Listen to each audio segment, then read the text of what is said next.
বিসমিল্লাহির রহমানির রহিম। আমি আজকে দেখাচ্ছি আমাদের নওগাঁ সাপাহারে বরেন্দ্র অঞ্চলে আমের মুকুলগুলো থেকে আমের যে ছোটো ছোটো মার্বেল দানা আকার ধারণ করতেছে। এতে বিভিন্ন ধরনের পোকা এবং ছত্রাকনাশক আক্রমণ করতেছে। কিছু কিছু আম একেবারে বড় আকার ধারণ করেছে।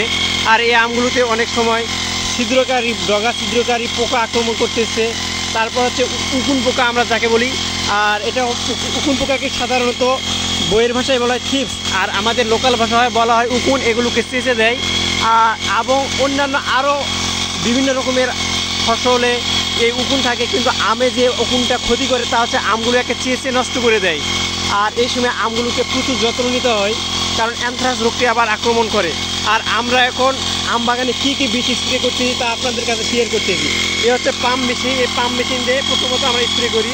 আর এখানে ড্রাম ভর্তি মেশিনে বীজ স্প্রে করা হয়। আর বীজগুলো কী কী দেওয়া হচ্ছে আঙ্কেল একটু দেখাবেন, কী কোনটা কী কাজ।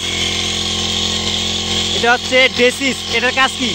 এটা পোকামাকড়ের ডিম ধ্বংস করে। একটা গেল ডেসিস। এটা হচ্ছে বায়ার কোম্পানির ডেসিস। এসিআই কোম্পানির একামাইট। এটা হচ্ছে লাল মাকড় উকুনের জন্য যেটা বলি আমরা। এটা হচ্ছে সুইট কোম্পানির আলোড়ন। এটা হচ্ছে লেদার জন্য কাজ করবে, লেদার যেটা চেঁচে দেয়। এটা হচ্ছে ছত্রাকনাশক কার্বোডাজিম। হ্যাঁ, এটা হচ্ছে ডাইথেন। এটা হচ্ছে বায়ার কোম্পানির, এটা একটা ব্র্যান্ড কোম্পানি। আর এটার অ্যানথ্রাক্স রোগ আক্রমণ থেকে রক্ষা করবে। আর আমকে বড় করার জন্য একটা ভিটামিন ইউজ করা হচ্ছে। এটা ইউনিট গ্রুপ কেয়ার থেকে।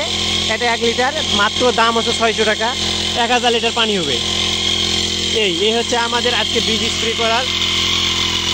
কী কী বীজ স্প্রে করতেছি আমরা এখন দেখতেছেন আপনারা। আর আমের সাইজটা হয়েছে এরকম। এই অবস্থায় আমরা এই বীজটি স্প্রে করতেছি। কৃষকরা অত্যন্ত কষ্ট করতেছে এই আমকে রক্ষা করার জন্য, কারণ এই আম রক্ষা করতে হলে অতীব কষ্ট করতে হয়, কারণ ঝড় বৃষ্টি আছে এবং অনেক পোকার উপদ্রব আছে। আর এই কীটনাশক কিনতে অনেক টাকা কৃষকের খরচ হচ্ছে।